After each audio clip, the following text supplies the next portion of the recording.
السلام علیکم ورحمۃ اللہ تعالیٰ وبرکاتہ۔ صرف 5 منٹ کا مدرسہ قرآن و حدیث کی روشنی میں۔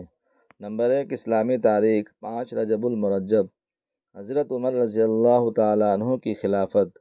حضرت ابوبکر صدیق رضی اللہ عنہ کے انتقال کے بعد حضرت عمر رضی اللہ تعالیٰ عنہ مسلمانوں کے دوسرے خلیفہ بنے۔ آپ کے 10.5 سالہ دار و حکومت میں اسلام خوب پھیلا، بڑی بڑی سلطنتیں فتح ہوئی، یہاں تک کہ روم اور فارس جیسی طاقتور سلطنتوں پر اسلام کا پرچم لہرانے لگا اور مسلمان بڑھتے ہوئے ہندوستان، چین اور یورپ کی سرحدوں تک پہنچ گئے۔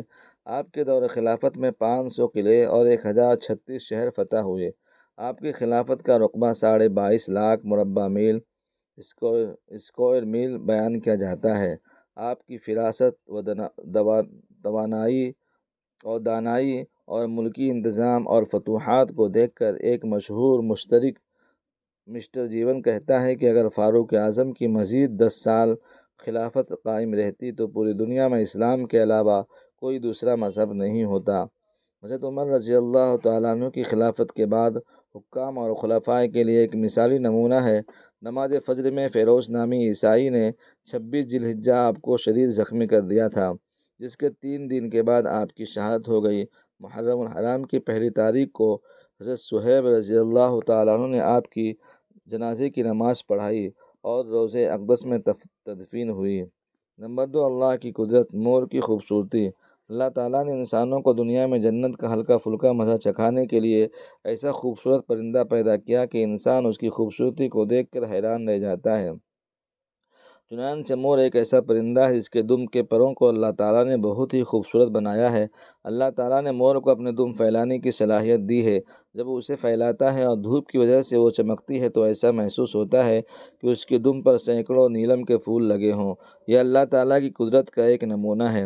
نمبر 3، ایک فرض کے بارے میں۔ صبح کی نماز ادا کرنے پر حفاظت کا ذمہ۔ رسول اللہ نے فرمایا، جس نے صبح کی یعنی فجر کی نماز ادا کی وہ اللہ کی حفاظت میں ہے۔ نمبر 4، ایک سنت کے بارے میں۔ ہاتھ اور پاؤں کی انگلیوں کا خلال کرنا۔ رسول اللہ صلی اللہ علیہ وسلم وضو فرماتے تو انگلیوں کا خلال فرماتے، ایڑیوں کو رگڑتے اور فرماتے کہ انگلیوں کا خلال کرو، اللہ تعالیٰ ان کے درمیان جہنم کی آگ داخل نہ کرے گا۔ نمبر 5، اللہ کے واسطے محبت کرنا۔ رسول اللہ نے فرمایا، قیامت کے دن عرش الہی کے سائے میں 7 قسم کے لوگ ہوں گے، ان میں وہ لوگ بھی ہوں گے جن کا ملنا جلنا صرف اللہ ہی کی محبت کی وجہ سے ہوتا تھا۔ نمبر 6، گناہ کے بارے میں۔ قرض ادا نہ کرنا۔ رسول اللہ نے فرمایا، کبیرہ گناہ کے بعد سب سے بڑا گناہ جس کو بندہ لے کر اللہ کے یہاں حاضر ہو وہ یہ ہے کہ موت کے وقت آدمی پر قرض ہو اور اس کو پورا کرنے کے لیے مال چھوڑ کر نہ جائے۔ فائدہ، مالدار اگر اپنی زندگی میں قرض ادا نہ کر سکا تو مرتے وقت اپنے ورثاء کو قرض ادا کرنے کی وصیت کر دے، اور جو مالدار نہ ہو تو زندگی میں معافی تلافی کر لے، ورنہ قیامت کی نیکیوں میں سے اس کا قرض ادا کرنا ہوگا۔ نمبر 7، دنیا کے بارے میں۔ رسول اللہ نے فرمایا، اس وقت تک قیامت نہیں آئے گی جب تک تمہارے اندر مال کی اتنی کثرت نہ ہو جائے کہ وہ بہنے لگے، یہاں تک کہ مال والے آدمی کو اس بات پر رنج و غم ہوگا کہ اس سے کون صدقہ قبول کرے گا۔ وہ ایک آدمی کو صدقہ کے لیے بلائے گا تو وہ کہہ دے گا کہ مجھے اس کی کوئی ضرورت نہیں۔ نمبر 8، آخرت کے بارے میں۔ جنت میں مہمان نوازی۔ قرآن میں اللہ تعالیٰ فرماتا ہے، بے شک جو لوگ ایمان لائے اور نیک کام کیے ان کی مہمان نوازی کے لیے فردوس کے باغ ہوں گے، وہ ان میں ہمیشہ رہیں گے اور وہ وہاں سے کہیں نہیں جانا چاہیں گے۔ نمبر 9، طب نبوی سے علاج۔ بیماری سے بچنے کی تدبیر۔